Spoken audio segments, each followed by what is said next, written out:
ঈদ সামনে রেখে চলছে জমজমাট বেচাকেনা। ঈদ শপিংয়ের খবর জানাতে রাজধানীর মিরপুর এলাকায় রয়েছেন আফজাল হোসেন এবং এছাড়া ময়মনসিংহ গাঙ্গিনার পাড় থেকে যুক্ত হচ্ছেন হারুনুর রশিদ। শুরুতেই জানবো রাজধানীর খবর। আফজাল, শপিং মলে এখন কোন ধরনের পণ্য বেশি বিক্রি হচ্ছে এবং দাম নিয়ে কি বলছেন ক্রেতারা?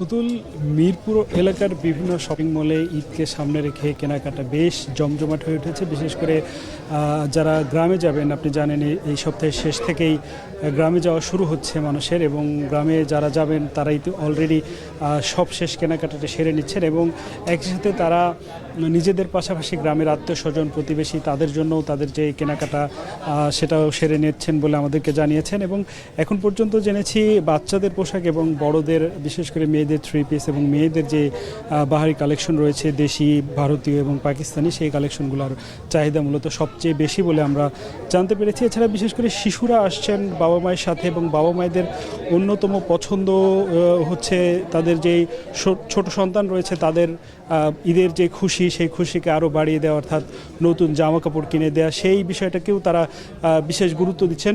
আমরা বিক্রেতাদের সাথে কথা বলেছি, তারা যেটি জানিয়েছেন যে তাদের যে প্রত্যাশা ছিল এখন পর্যন্ত তারা সন্তুষ্ট, তবে তারা আশা করছেন ঈদ আরও ঘনিয়ে আসলে হয়তো তাদের বিক্রয় আরও বাড়বে। এবং ক্রেতারা জানিয়েছেন যে বরাবরের মতো যেই ট্রেন্ড থাকে যে ঈদ আসলে দাম বাড়ে বা এরকম একটা কথা প্রচলিত আছে, সেই তুলনায় এবারের ঈদে তারা খেয়াল করেছেন যে দাম খুব একটা বাড়েনি এবং সে বিষয়টা তারা বেশ সন্তুষ্টি প্রকাশ করেছেন।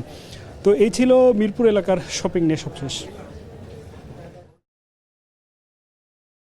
ময়মনসিংহে রয়েছেন হারুনুর রশিদ, জানবো তার কাছ থেকে ঈদ শপিং এর খবরগুলো। হারুন, আমাদের জানাবেন শপিং মলগুলোতে ক্রেতা সমাগম কেমন দেখছেন এবং দাম নিয়ে কি বলছেন ক্রেতা বিক্রেতারা?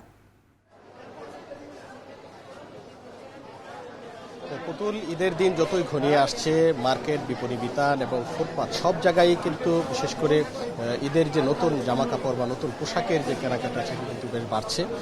বিশেষ করে সন্ধ্যার পর কিন্তু মার্কেট বা বিপণী বিতানগুলোতে এই মানুষজনের ভিড় প্রচুর দেখা যায়। যাদের প্রিয়জনদের জন্য নতুন কাপড়, নতুন পোশাক কিনতে আসেন, তাদের ভিড় কিন্তু আমরা মার্কেটে, দোকানে, বিপণী বিতানগুলোতে আমরা দেখি।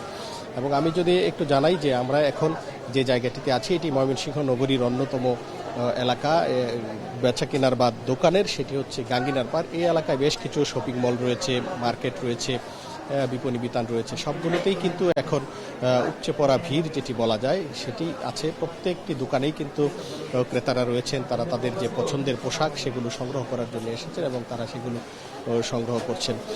এবং আমরা ক্রেতাদের সাথে যেটি জানতে পেরেছি, ক্রেতারা যেটি বলছেন যে তাদের যে পছন্দের পোশাক সেটি কিন্তু তারা পাচ্ছেন এবং প্রচুর পোশাকের কালেকশন রয়েছে দোকানগুলোতে এবং তারা তাদের যে পছন্দ মতো যে পোশাক সেই পোশাকগুলো পাচ্ছেন বলে আমাদেরকে জানিয়েছেন।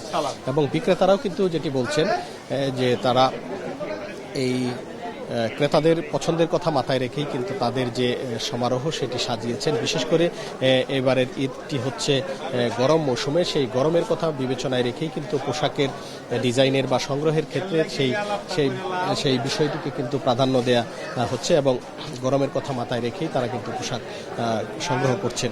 এবং আমরা যেটি বিক্রেতাদের সাথে কথা বলে যেটি জানতে পেরেছি, তারা যেটি বলছেন যে ঈদের দিন যতই আরও ঘনিয়ে আসবে তাদের বেচাকেনা আরও বাড়বে। এখনও বেচাকেনা হচ্ছে এবং এই সংখ্যাটা ঈদের দিন ঘনিয়ে আসার সাথে সাথে কিন্তু আরও বেশ বাড়বে বলে আমাদেরকে জানানো হয়েছে। আমরা বেশ কয়েকটি মার্কেট এবং বিপণী বিতান পরিদর্শন করেছি এবং পরিদর্শন করে যেটি দেখেছি এই যে মানুষজন কিন্তু ছুটোছুটি করছেন, এক মার্কেট থেকে আরেক মার্কেট, এক জায়গা থেকে আরেক জায়গায় যাচ্ছেন তাদের পছন্দের পোশাক সংগ্রহ করার জন্য। এবং আমি যদি একটু জানাই যে এই বেচাকেনা শান্তিপূর্ণভাবে করার জন্য বা সুষ্ঠুভাবে যেন তারা তাদের পছন্দের পোশাক কিনতে পারেন, ব্যবসায়ীরা যেন ব্যবসা করতে পারেন, সেই দিকটি বিবেচনায় নিয়ে কিন্তু আইনশৃঙ্খলা বাহিনীর তৎপরতা বাড়ানো হয়েছে। অর্থাৎ যে এলাকাগুলোতে বিপণী বিতান রয়েছে সেখানে পুলিশ সদস্যরা মোতায়েন রয়েছে এবং সাদা পোশাকেও আইনশৃঙ্খলা বাহিনীর সদস্যরা কিন্তু দায়িত্ব পালন করছেন। সব মিলিয়ে এই ছিল আমার কাছে ঈদ কেনাকাটার খবর। পুতুল, ঈদ শপিং এর খবর জানাচ্ছেন ময়মনসিংহ থেকে